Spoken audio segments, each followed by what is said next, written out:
नमस्कार दोस्तों, एक बार फिर से स्वागत है एक और नई वीडियो में। मैं हूं आपका दोस्त गिरीश। दोस्तों, आपकी गाड़ी का एक इम्पोर्टेंट पार्ट है जिसका नाम है क्लच प्लेट। क्लच प्लेट दोस्तों बहुत ही ज़्यादा इम्पोर्टेंट पार्ट है। अगर क्लच प्लेट घिस जाए या फिर बर्न हो जाए, जल जाए, तो गाड़ी 1 इंच भी आगे नहीं बढ़ेगी। क्लच प्लेट ख़राब होने के बाद दोस्तों आपकी गाड़ी में बहुत सारी चीज़ें आपको फेस करनी होती हैं। और जो बिगनर होते हैं या जो काफ़ी समय से गाड़ी चला रहे हैं, उनको भी ये चीज़ नहीं पता होती कि क्लच प्लेट अगर हमारी गाड़ी की ख़राब है तो क्या हमको फील होगा गाड़ी चलाते समय। तो आज का जो वीडियो है दोस्तों, इसमें मैं आपको बताऊंगा कि अगर आपकी गाड़ी की क्लच प्लेट हद से ज़्यादा ख़राब हो चुकी है, घिस चुकी है या फिर जल गई हैं, तो आपको गाड़ी चलाते समय क्या क्या चीज़ें फेस होगी। तो चलिए बिना देर किए वीडियो को स्टार्ट करते हैं। सबसे पहले पॉइंट की अगर बात करें दोस्तों, तो आपकी गाड़ी का माइलेज ड्रॉप हो जाएगा। आप कई बार ये चीज़ सोचते होंगे कि मेरी गाड़ी माइलेज क्यों कम दे रही है और गाड़ी को चलाते समय भी आपको मज़ा नहीं आ रहा, और आप अच्छे से भी गाड़ी को चलाते हैं तो भी आपकी गाड़ी माइलेज पहले के मुकाबले कम निकालती है। तो अगर आपकी गाड़ी की क्लच प्लेट जल गई है, बर्न हो गई है या घिस चुकी है, ख़राब हो चुकी है, तब गाड़ी माइलेज कम देती है। ठीक है, ये चीज़ बहुत सारे लोगों को पता है। इसके अलावा गाड़ी का जो पिकअप है दोस्तों, पहले जैसा नहीं रहता।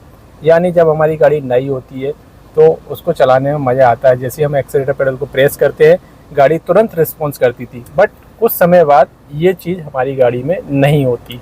तो हम लोग कन्फ्यूज हो जाते हैं, क्या दिक्कत है, क्या हो रहा है, जबकि हम क्लच प्लेट पर ध्यान ही नहीं देते। तो अगर गाड़ी का माइलेज कम आ रहा है या फिर पिकअप अच्छा नहीं है, यानी इंजन ज़्यादा शोर कर रहा है और गाड़ी धीरे धीरे स्पीड पकड़ रही है, धीरे धीरे से मतलब ये है कि गाड़ी पहले की तरह नहीं चल रही है, जैसे पहले पिकअप लेती थी ना, उस तरह से पिकअप नहीं ले रही है। इसके अलावा दोस्तों, क्लच प्लेट अगर ख़राब है तो इसको जानने का एक तरीका ये भी है कि अगर आपकी गाड़ी में टेकोमीटर यानी कि आरपीएम मीटर दिया गया है ना, अगर आप अपनी गाड़ी को हाईवे पे चला रहे हो, मान लीजिए आरपीएम 2000 पे है, ठीक है, तो उस समय आपको एकदम से क्लच पेडल को इस तरह से दबा के छोड़ देना है। तो तुरंत गाड़ी का आरपीएम अगर 2000 पे आ जाता है वापस, तो इसका मतलब ये है कि आपकी गाड़ी की क्लच प्लेट सही है, और उसको आने में थोड़ा सा समय लगता है।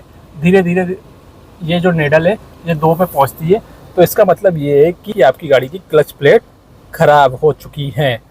इसके अलावा दोस्तों अगला तरीका है, वो भी काफ़ी ईजी है, आपको मैं बता देता हूँ कि अगर आप इस तरह से क्लच पेडल को देखेंगे, तो जब आप अपनी गाड़ी को आगे बढ़ाते हैं फर्स्ट गियर लगा के, उसके बाद जब गाड़ी को आगे बढ़ाना होता है तो क्लच को रिलीज़ करते हैं। तो अगर आपकी गाड़ी बहुत ज़्यादा क्लच को रिलीज़ करने पर आगे जा रही है, तो इसका मतलब भी यही है कि क्लच डाउन हो गई है, घिस चुकी है। जैसे कि मेरी जो गाड़ी है ना दोस्तों, मैंने क्लच इस तरह से दबा लिया, फर्स्ट गियर मैं इस तरह से लगा लेता हूँ, और अगर मैं गाड़ी को आगे बढ़ाऊँगा तो तुरंत ही गाड़ी आगे जाएगी। देखिएगा, अब मैं दोनों चीज़ तो नहीं दिखा सकता, लेकिन मेरी गाड़ी तुरंत आगे जा रही है। चूँकि गाड़ी आगे एक खड़ी हुई है तो इस वजह से मैं ज़्यादा आगे नहीं ले जा सकता, तो मैं न्यूट्रल कर देता हूँ फिर से। तो ये भी एक सही तरीका है क्लच प्लेट की कंडीशन जानने का, यानी कि रिलीज़ करने के बाद जितना ज़्यादा पेडल ऊपर आएगा और गाड़ी तब आगे बढ़ती है, उतनी ही गाड़ी की क्लच प्लेट डाउन है। स्पेशली हाइड्रोलिक जो क्लच वाली गाड़ियाँ होती हैं दोस्तों, उनमें ये चीज़ आसानी से पकड़ में आ जाती है, क्योंकि वायर क्लच सिस्टम जिनमें दिया होता है तो उनको हम एडजस्ट करवा लेते हैं। लेकिन उनमें भी जब क्लच बहुत ज़्यादा डाउन हो जाती है, ज़्यादा घिस जाती है, तो ये चीज़ सामने आती है। तो ये भी एक तरीका है जिससे आप जान सकते हैं हमारी गाड़ी की क्लच में कितनी जान बची है या फिर क्लच प्लेट कितनी घिस चुकी है। इसके अलावा दोस्तों, अगर आपकी गाड़ी फर्स्ट गियर में या फिर सेकेंड गियर में जब आप गाड़ी को चला रहे होते हैं, या फिर फर्स्ट गियर में गाड़ी को उठा रहे होते हैं, यानी कि आगे बढ़ाते हैं फर्स्ट गियर लगा के, तो आपकी गाड़ी के टायर में या फिर आपकी गाड़ी में थोड़ा सा कंपन फील होगा, वाइब्रेशन फील होगा। तो ये भी एक निशानी है कि आपकी गाड़ी की क्लच प्लेट डाउन है। इसके अलावा दोस्तों चेक करने का एक तरीका और मैं आपको बता देता हूँ।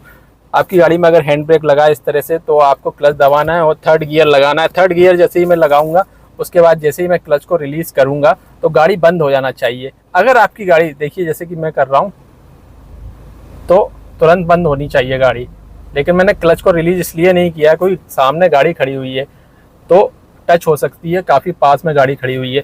तो जैसे ही रिलीज़ करेंगे आप क्लच को, तो आपकी गाड़ी को तुरंत बंद होना चाहिए, यानी इंजन तुरंत बंद हो जाना चाहिए।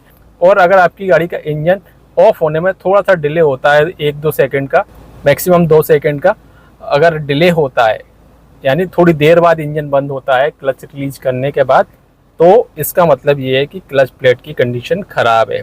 ठीक है। इसके अलावा एक जो चीज़ है वो भी मैं आपको बता देता हूँ। कुछ लोग बोलते हैं कि हमारी गाड़ी के गियर हार्ड लगते हैं, तो वही इसका भी ये रीज़न होता है कि क्लच प्लेट ख़राब है, बहुत ज़्यादा डाउन हो जाती है। तो प्रेशर प्लेट दोस्तों जब हम क्लच को दबाते हैं तो पूरी नहीं दब पाती, जिस वजह से जो गियर है वो हार्ड लगते हैं। तो ये सब चीज़ें हैं जिससे आप जान सकते हैं कि हमारी गाड़ी की क्लच की कंडीशन क्या है, क्लच प्लेट की कंडीशन क्या है। तो खुद ही आप घर पर चेक कर सकते हैं। अगर आपको ऐसी कोई चीज़ फील होती है तो फिर इसका मतलब यही है कि क्लच प्लेट में इशू है। तो आपको ये जानकारी कैसी लगी कमेंट में ज़रूर बताइएगा, और आपको अगर ये वीडियो पसंद आया हो तो वीडियो को शेयर ज़रूर कीजिएगा ताकि और लोगों को भी ये जानकारी मिल सके। धन्यवाद।